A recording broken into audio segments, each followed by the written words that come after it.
अंतरराष्ट्रीय युवा विद्वान, जैन दर्शन में यूनिवर्सिटी टॉप व गोल्ड मेडलिस्ट, जैन सिद्धांत एवं न्याय विषयों को सरलता से समझाने वाले, यूएसए, इंग्लैंड, ऑस्ट्रेलिया आदि अनेक देशों में जैन धर्म की महती प्रभावना करने वाले, पंडित टोडरमल पुरस्कार, युवा विद्वत रत्न आदि अनेक पुरस्कारों से सम्मानित मूर्धन्य विद्वान डॉक्टर संजीव कुमार गोधा जयपुर द्वारा जानिए धर्म का मर्म। इस कार्यक्रम के प्रायोजक हैं श्रीमान अश्वनी जैन, श्रीमती श्री जैन, कुमारी अनिका जैन, दिल्ली निवासी, जयपुर प्रवासी। अरहंत सिद्ध सूर्य उपाध्याय साधु सर्व अर्थ के प्रकाशी मांगलिक तिनको स्वरूप जान रागे थे वही जो भक्ति काय को नमाई स्तुति को जाए। धन धन दिन इनसे काज सब आज भाए कर जोड़े बारे बारे वंदना हमारी है। मंगल कल्याण सुख सो हम चाहत हैं। ओ मेरी ऐसी दशा जैसी तुम दाई है। ओ मेरी ऐसी दशा जैसी तुम दाई है। ओ मेरी ऐसी दशा जैसी तुम दाई है। क्षत्र चूड़ामणि नामक यह ग्रंथ, और इस ग्रंथ के आधार से द्वितीय लंब माने द्वितीय चैप्टर, सेकंड चैप्टर को आधार बनाकर यहाँ कुछ कहानी चल रही थी। मैं यदि उस चलती हुई कहानी को संक्षेप में बतलाऊं तो मैं ये कह सकता हूँ, जीवनधर कुमार की कहानी है बेटा। इसमें जीवनधर कुमार याद रहेगा नाम। सो जीवनधर कुमार जन्म के बाद उनको शिक्षा देने लगे गुरु आर्यनंदी। शिक्षा देते हुए जब शिक्षा पूरी हो गई तो अचानक बैठे बैठे बातें कर रहे थे और एकदम यह विचार आया कि कुछ इनसे कहें। तो उसने जीवनधर कुमार को कहना शुरू किया। गुरु ने आज क्या कहा कि चलो मैं तुम्हें एक कहानी सुनाता हूँ। एक कहानी सुनाना शुरू किया। जब कहानी को शुरू किया तो ये कहा कि भाई विद्याधरों की नगरी में एक लोकपाल नाम के राजा राज्य करते थे।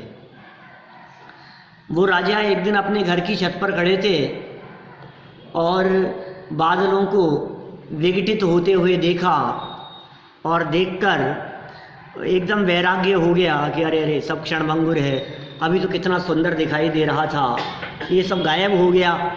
ये धन, ये संपत्ति, ये पैसा, वैभव, शरीर, ये सब ऐसे ही नाश हो जाता है। वैराग्य आने पर उन्होंने दीक्षा ले ली और दीक्षा लेकर साधना करने लगे, तपश्चरण करने लगे, मुनि बन गए, साधु हो गए, संत हो गए।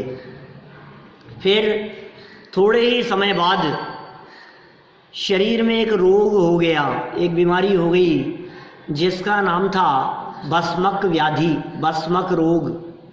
ये बीमारी का नाम है।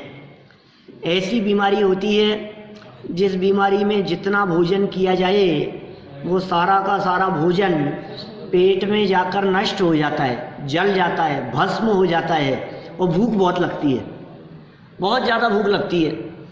और खाओ और खाओ और खाओ, इतनी बीमारी लगती है, ऐसी भूख लगती है कि 10-10 लोगों का एक साथ अकेला आदमी खा जाए और ज़्यादा खा जाए फिर भी भूख नहीं मिट रही है।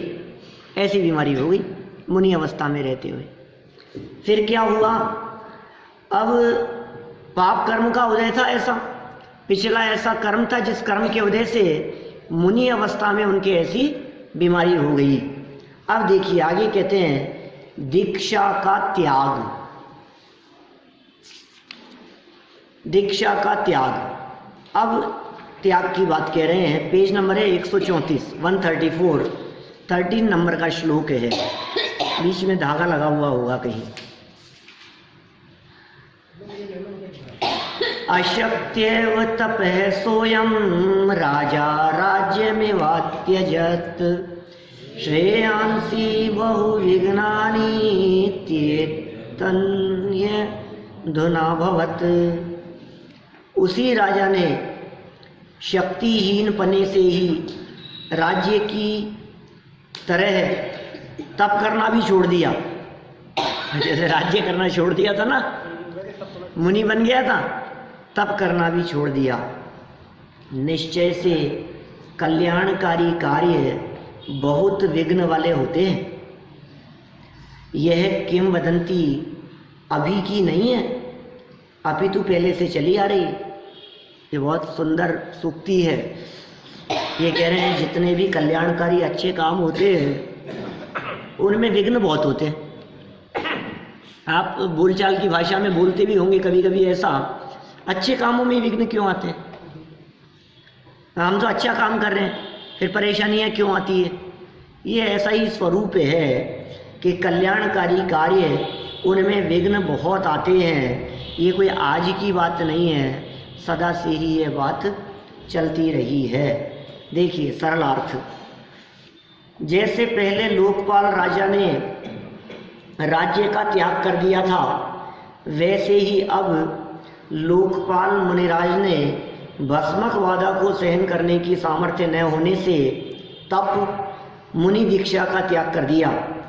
क्योंकि कल्याणकारक कार्यों में विघ्न बहुत आते हैं। यह नियम अनादि का है, आज का नहीं है। पहले तो राज्य के अंदर जो भी हुआ था वैराग्य हो गया, दीक्षा ले ली थी। अब मुनि बनने के बाद फिर बीमारी हो गई, दीक्षा छोड़ दी, फिर गृहस्थ हो गए। देखिए विशेषार्थ, आत्म कल्याणक कार्यों में ही विघ्न उपस्थित होते हैं। 5 पाप, 7 व्यसन और मिथ्यात्व में नहीं।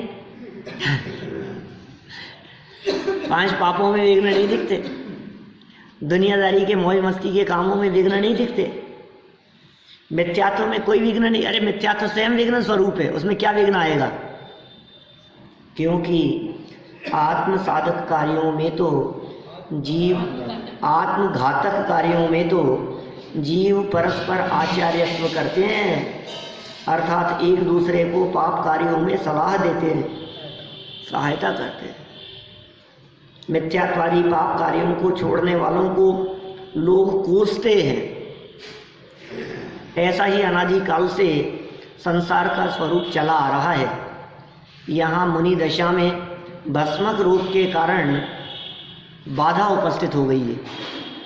भस्मक रोग की वजह से यहाँ मुनि धर्म साधन करने में बाधा उत्पन्न हुई। अब क्या करें? किसी श्रावक के यहाँ भोजन करने के लिए जाएं, अब वो 32 ग्रास से ज़्यादा लेते नहीं है मुनिराज, नियम होता है ऐसा। मुनिराज का भोजन मैक्सिमम 32 ग्रास होता है। अभी भस्मक व्याधि हो गई है ना, क्या अब ये जरूरी थोड़ी ना था ऐसी बात कहना बीच में। कोई लिंक भी नहीं है, कुछ सार्थक नहीं। मतलब भस्मक हो गया है ना, आप ऐसा कैसे कह सकते हो कि कम ले ले रहे? हम कह रहे हैं अधिकतम 32 ले सकते क्या? अधिकतम कितना भोजन ग्रहण करेंगे? 32 ग्रास करेंगे। तो और जिनको भस्मक हो गई है वो क्या करेंगे? 32 से पार नहीं पड़ रही है तो क्या करें? 15 लेके छोड़ दें? अरे 32 से ही पार नहीं पड़ रही है तो 35, 40, 50, 100। लेकिन ये मुनि अवस्था में तो संभव नहीं है। श्रावक भी क्या करेगा बेचारा? निभ नहीं रही है स्थिति।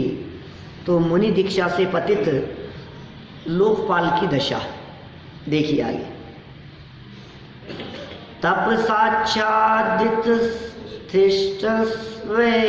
राज्यारी पातकी गुल में नांतरहितो गृणन विष्कराणिव नाफल है। और आगे 2 श्लोक एक साथ जोड़ दिए इसमें। अवर्तिष्ठ यथेष्टम स पाखंडित तपसा पुनः चित्रम जैनी तपस्या ही स्वैराचार विरोधिनी।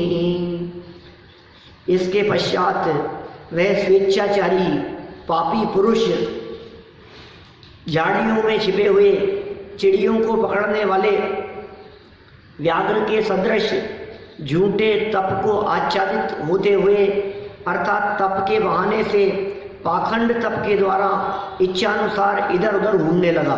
ओ ये क्या हो गया? पापी क्यों बोले? हे ऐसा काम करें तो पापी नहीं है?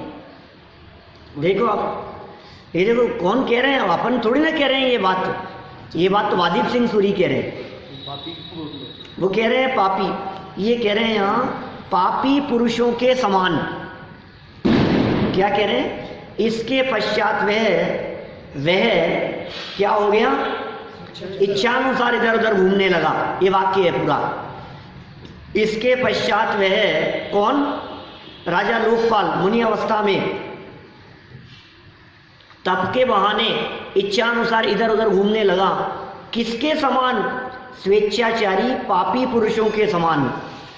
ऐसे पापी लोगों की जैसे जो पापी लोग झाड़ियों में छिपकर चिड़ियों को पकड़ने के लिए काम करते हैं, या चिड़ियों को पकड़ने वाले व्याघ्र के समान।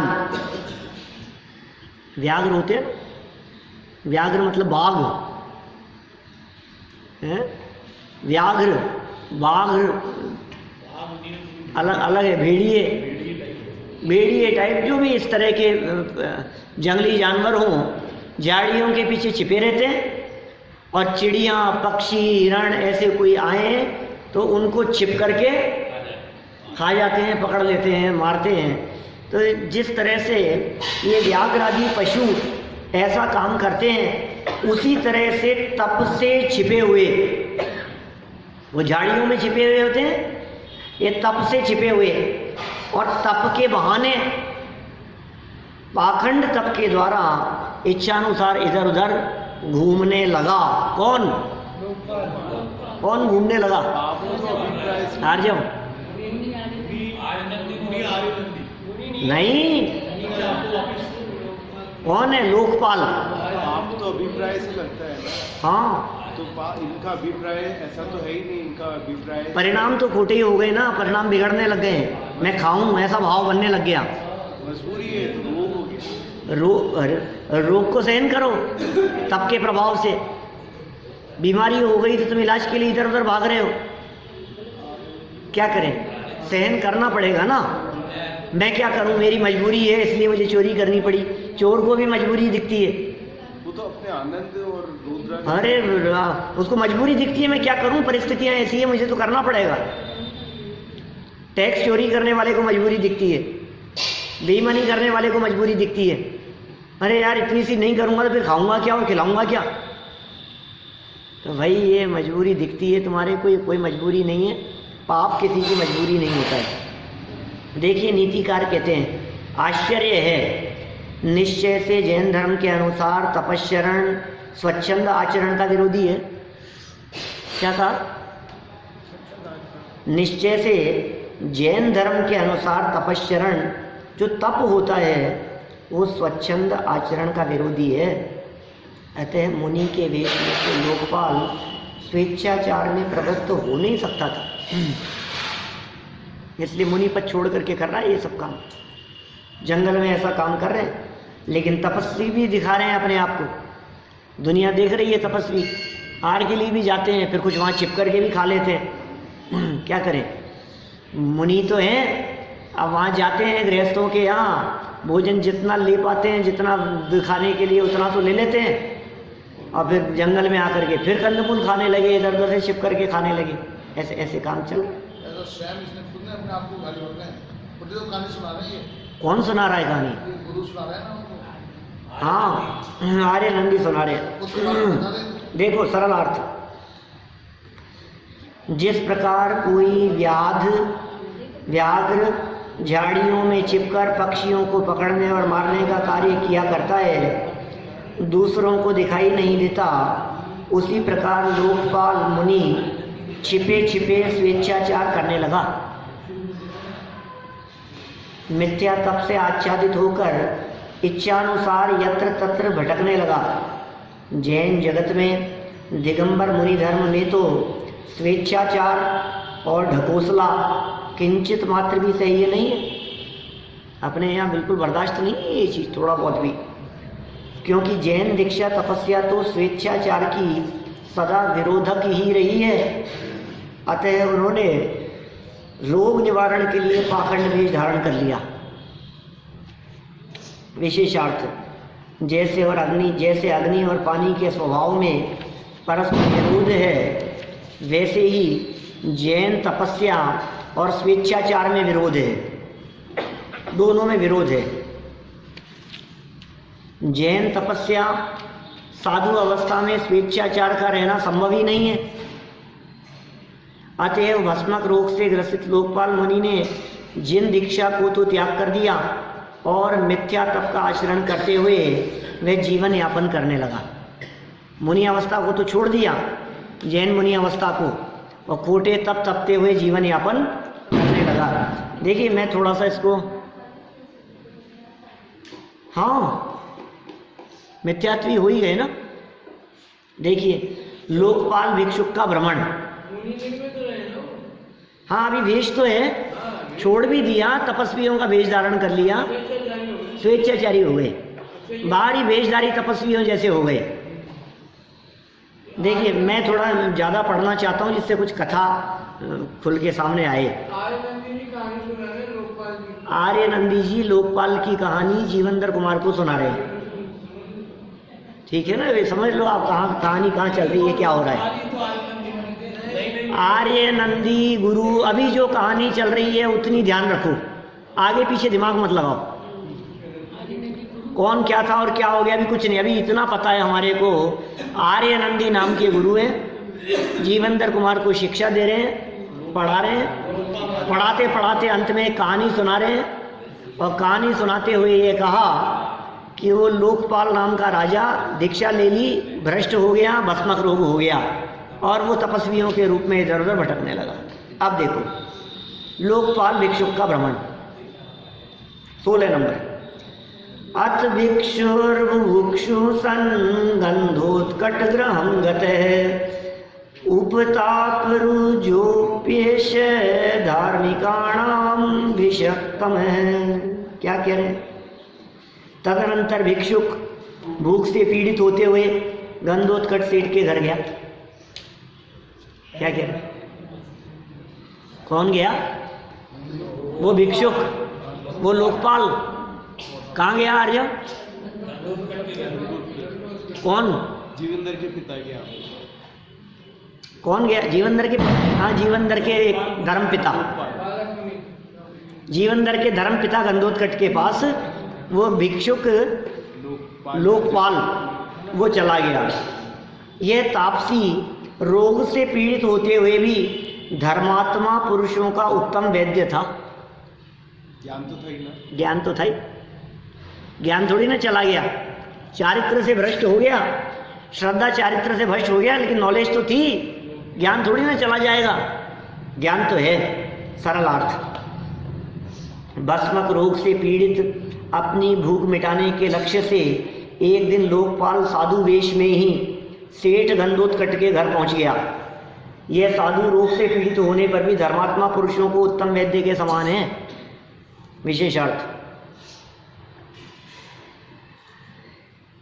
वीतराग सर्वज्ञ कथित इस जैन धर्म में वस्तु स्वातंत्र्य का उद्घोष है। एक ही जीव द्रव्य के प्रत्येक गुण का कार्य परिणमन अतिशय अद्भुत पद्धति से भिन्न भिन्न और स्वतंत्र बताया है, क्योंकि वस्तु का स्वरूप ऐसा ही कहा है, ऐसा ही है वस्तु का स्वरूप। हर वस्तु स्वतंत्र है, भिन्न भिन्न है। जैसे मनुष्य के शरीर में जीभ को जन्म से मरण पर्यंत रहती है, जीभ तो, किंतु दांत तो जन्म से नहीं रहते। कुछ समय बाद पहले दूध के दांत निकलते हैं, पुनः नए दांत आते हैं और फिर बाद में वो भी चले जाते हैं। जीभ कब से है मुंह में? जन्म से। और कब तक रहेगी? अंत तक। और दांत बाद में आते हैं, पहले जाते। जो जितने सॉफ्ट होते हैं वो लंबे काल तक टिके रहते हैं, और जिनमें कठोरता होती है वो जल्दी चले जाते हैं, देर से आकर के भी निपट जाते हैं वो। इसलिए कठोरता नहीं होनी चाहिए, सॉफ्टनेस होनी चाहिए, सरलता होनी चाहिए। समझ में आ रही है बात? जैसा जीव और दांत का स्वभाव है, वैसा ही मोक्ष मार्ग में धर्म वीतरागता उत्पन्न होते ही श्रद्धा उनकी सम्यक दर्शन रूपी पर्याय सिद्ध समान शुद्ध निर्मल और पूर्ण हो जाती है। किंतु चारित्र गुण की पर्याय में निर्मलता और पूर्णता क्रम क्रम से आती है। ऐसा श्रद्धा और चारित्र गुण का स्वभाव है। श्रद्धा तो जीव हो गई और चारित्र दांत हो गई। देखो यहाँ दृष्टांत में श्रद्धा के लिए जीव और चारित्र के लिए दांत को समझना चाहिए।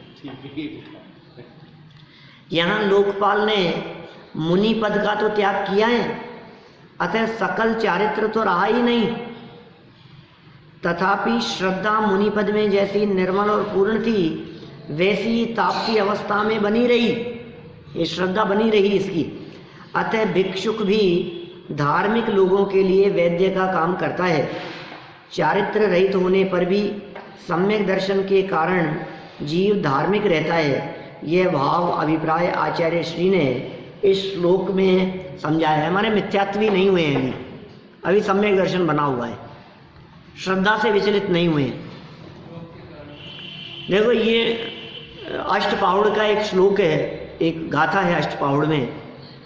वहाँ आचार्य कुंद स्वामी कहते हैं, सिज्जंती चरिए भट्टा दंसण भट्टा न सिज्जंती।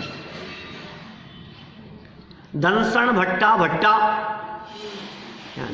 दर्शन से जो भ्रष्ट हैं वो भ्रष्ट हैं। दंसण भट्टा भट्टा, दंसण भट्टा न सिज्जंती। सिज्जंती चरिए भट्टा, दंसण भट्टा न सिज्जंती। चारित्र से जो भ्रष्ट हो गए हैं लेकिन श्रद्धा से भ्रष्ट नहीं हुए हैं, वह एक न एक दिन वापस चारित्र अंगीकार करेंगे, वो पार हो जाएंगे। लेकिन जो श्रद्धा से ही भ्रष्ट हो गए, अब क्या होगा? बोले अब उनका पार होना, अब वो नहीं सीख सकते, वो नहीं पार हो सकते। देखिए ये बात यहाँ समझाई है कि ये चारित्र से तो भ्रष्ट हो गए हैं लेकिन श्रद्धा से भ्रष्ट नहीं हुए। धर्मात्मा और धर्मात्माओं के सहायक। धार्मिकाणां शरण्यमि धार्मिका एव न परे, अहेर्न कुलवत्तेषां प्रकृत्यान्ये हि विद्विष। पूरा नीति का श्लोक है। निश्चय से धार्मिक पुरुषों के रक्षक धार्मिक पुरुष ही होते हैं, दूसरे नहीं। धर्मात्माओं की रक्षा धर्मात्मा ही करते हैं। कौन किसकी सहायता करे दुनिया में? धर्मात्मा ही धर्मात्माओं के सहायक दिखाई देते हैं। और दुर्जन पुरुष सर्प नेवले के सदृश स्वभाव से सज्जन पुरुषों के शत्रु होते हैं। क्या कह रहे हैं? ये बहुत मार्मिक है। ये अहेर नकुल वत्तेषाम, अहि मतलब सर्प, नकुल माने नेवला, सांप और नेवले के समान। कौन? जो दुर्जन पुरुष होते हैं वो सज्जन पुरुषों के शत्रु होते हैं। खोटे चित्त वाले सज्जनों के दुश्मन हुआ करते हैं, सज्जनों के शत्रु होते हैं। निष्कारण ही वैरी होते हैं, वो बिना मतलब ही परेशान करने की ठानते हैं, ऐसा होता है। सरल अर्थ, धर्मात्मा ही धर्मात्माओं के सहायक होते हैं। क्या? अधर्मात्मा जीव धर्मात्माओं के सहायक नहीं होते।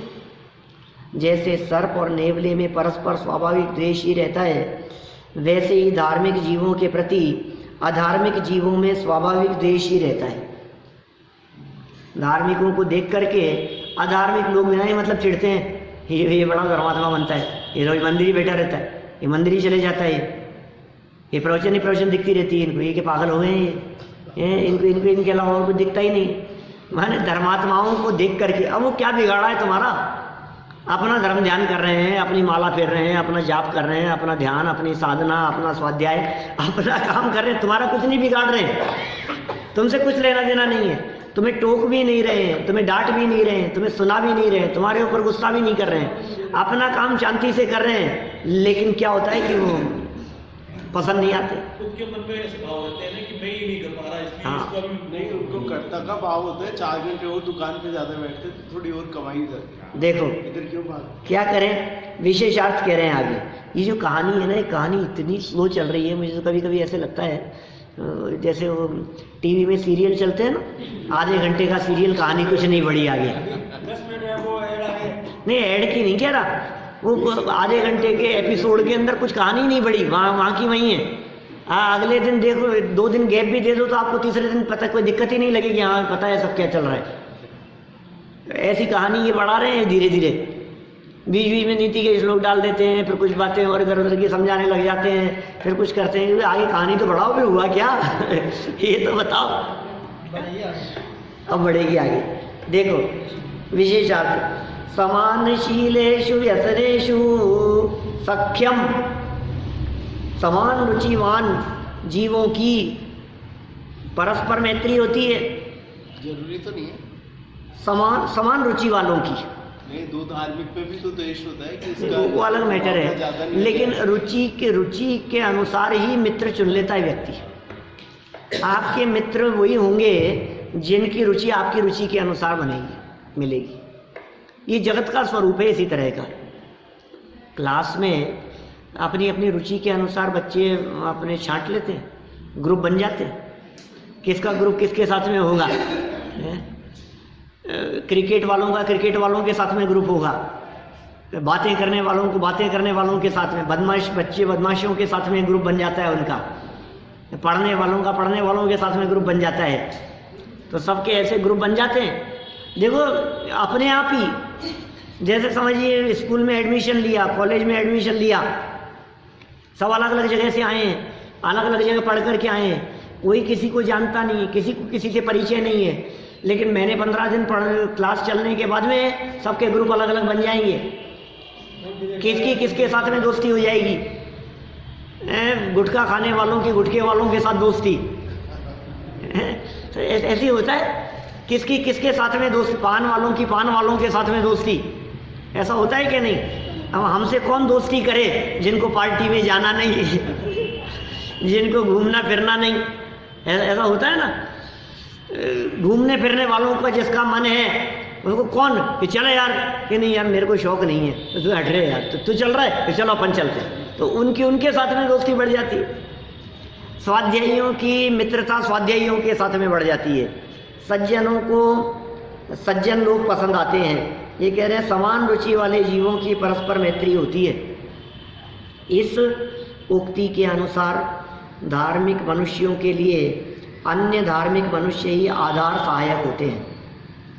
अधार्मिक जीव धार्मिक जीवों ने से द्वेष करेंगे, ये तो स्वाभाविक है, किंतु धार्मिक जीव भी अधार्मिक जीवों से द्वेष करेंगे ऐसा नहीं है।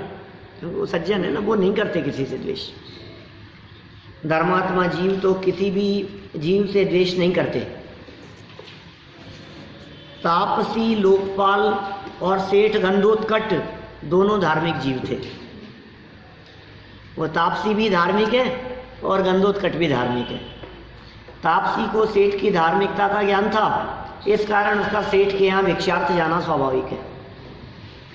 जीवेंद्र कुमार को भिक्षुक की भूख का ज्ञान होना, अब वो उनके यहाँ आया ना, तापसी आ गया गंधोत्कट के यहाँ। जीवेंद्र कुमार बच्चा था घर में, उसको एकदम लगा कि ये भूखा है। अब खुलेगी कहानी। हाँ, तत्र मध्ये गृहं भिक्षुरद्राक्षीत् पुत्र पुंगवम् अंग त्वं च तं वीक्ष्य तद् बुभुक्षामलक्ष्यः। वहाँ पर भिक्षुक ने घर के मध्य में, हे अंग, पुत्रों में श्रेष्ठ तुमको देखा और तुमने उसे देखकर उसकी भूख को जान लिया। अभी ये समझा रहे आर्यनंदी, उसको कह रहे हैं कि तुम्हारे घर में यहाँ आ गए थे और तुमने उस भूखे व्यक्ति की भूख को देखा और वो जान लिया। सरलार्थ, हे कुमार, भिक्षुक ने पुत्रों में श्रेष्ठ आपको घर में देखा, भिक्षुक ने आपको देखा और भिक्षुक को देखते ही उसकी भूख का परिज्ञान भी आपको हो गया, दोनों तरफ काम हो गया। राजा लोकपाल भिक्षा के लिए गंधोत्कच के घर में आया और गंधोत्कच के घर में आने पर उस भिक्षुक ने जीवेंद्र कुमार को देखा और जीवेंद्र कुमार ने भिक्षुक को देखते ही उसकी भूख को भी जान लिया कि इनको भूख लग रही है। जीवेंद्र कुमार उम्र में छोटे होने पर भी विशिष्ट प्रतिभा के धनी थे। भिक्षुक ने भोजन नहीं मांगा था, वह घर के आंगन में मात्र खड़ा हुआ था। उसकी आकृति और हाव भाव देखकर ही कुमार ने जान लिया कि भिक्षुक अत्यंत भूखा है। भिक्षुक को भोजन कराने का आदेश। क्या हुआ देखो, भोक्तुमार भमाणस्त्वं पौरोग वमचीकथ भोज्यतामय मित्येष पुनरेन भुजत। भोजन करने के लिए प्रवृत्त तुमने इनको भोजन कराओ, ऐसा रसोइये से कहा। फिर इस रसोइये ने इसको भोजन कराया। उसको ये कह रहे हैं, पता है क्या हुआ था? फिर तुमने उसको भूख से देखा तो तुमने भोजन कराने के लिए रसोइये को कहा। कौन किसको कह रहा है? जीवेंद्र कुमार। जीवेंद्र कुमार को कौन कह रहे हैं? आर्यनंदी कह रहे हैं कि वो आया था तुम्हारे घर में, फिर तुमने उसको भूख से देख लिया और भूखा देख करके अपने रसोइये को कहा इनको भोजन कराओ। हे कुमार, भोजन करने के लिए प्रवृत्त आपने भोजन को उद्यत भिक्षुक को भोजन कराने के लिए रसोइये को आदेशित किया और रसोइये ने भिक्षुक को भोजन कराना प्रारंभ किया। ओहो, भोजन से भिक्षुक अतृप्त हो गया भोजन से, खूब खाने पर भी। अन्य तद्ग्रह संपन्नैर नाभूत कुक्षिपूर्णम अहो पापस्य घोरत्वा माशाब्धिकेन पूर्यते। उस घर में तैयार अन्न से उस भिक्षुक की उदर पूर्ति नहीं हुई। बोलो ये क्या हो रहा है? अब वो भिक्षुक आ गया था भिक्षा मांगने के लिए, लोकपाल तपस्वी, और यहाँ आकर के क्या हुआ कि वो उसने कह दिया कि मेरे को भोजन कराओ। रसोइये ने भोजन कराया। कितना भोजन कराया? घर में जितना बना था पूरा का पूरा भोजन करा दिया गया। पाप का भयंकर पना भी कैसा विचित्र है। आशा रूपी समुद्र किससे पूर्ण हो सकता है? पाप का उदय, इच्छा पूर्ति नहीं हो रही है, ये इच्छा रूपी समुद्र है, ये पूरा किससे होगा? रसोई घर में जितना भोजन था उसे खा चुकने पर भी भिक्षुक का पेट नहीं भरा। ओहो, वह भूखा का भूखा ही रहा। ओहो, आश्चर्य है, पापोदय की भयंकरता कितनी विशाल है। आशा रूपी समुद्र को कौन भर सकता है? अर्थात कोई नहीं भर सकता। इस इच्छा रूपी समुद्र को भरने की ताकत किसी में नहीं है।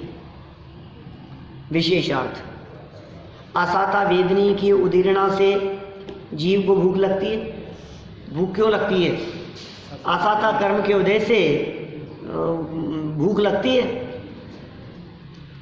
सेठ के घर का संपूर्ण भोजन खाने पर भी जिसका पेट न भरा हो उसकी असाता वेदनी की उदीर्णा विशेष है, यह तो स्पष्ट है ही। पाप का उदय में पूरा इतना भोजन कर लेने के बाद भी भूख नहीं मिटी हो तो असाता का तो तीव्र उदय चल रहा है, उसे कोई कैसे टाल सकता है? असाता वेदनीय कर्म आघाती कर्म है, उसके उदय या उदीर्णा से जिन प्रतिकूल वस्तुओं का संयोग होना होगा वह तो होगा ही होगा। उन संयोगों में फेरफार करना जीव के बस की बात नहीं है। क्यों नहीं है बस की बात? क्योंकि ये नौकर्म है और इनका परिवर्तन किससे होता है? द्रव्य कर्म से। द्रव्य कर्म का फल मिलता है। प्रतिकूलता में दुखी होना या ना होना जीव के पुरुषार्थ पर निर्भर करता है। देखिए कितनी सुंदर बात कह रहे हैं। दुखी होना कि नहीं होना ये जीव के पुरुषार्थ पर निर्भर करता है, मनस्थिति के ऊपर निर्भर करता है। इस कार्यक्रम के प्रायोजक हैं श्रीमान अश्वनी जैन, श्रीमती श्री जैन, कुमारी अनिका जैन, दिल्ली निवासी, जयपुर प्रवासी।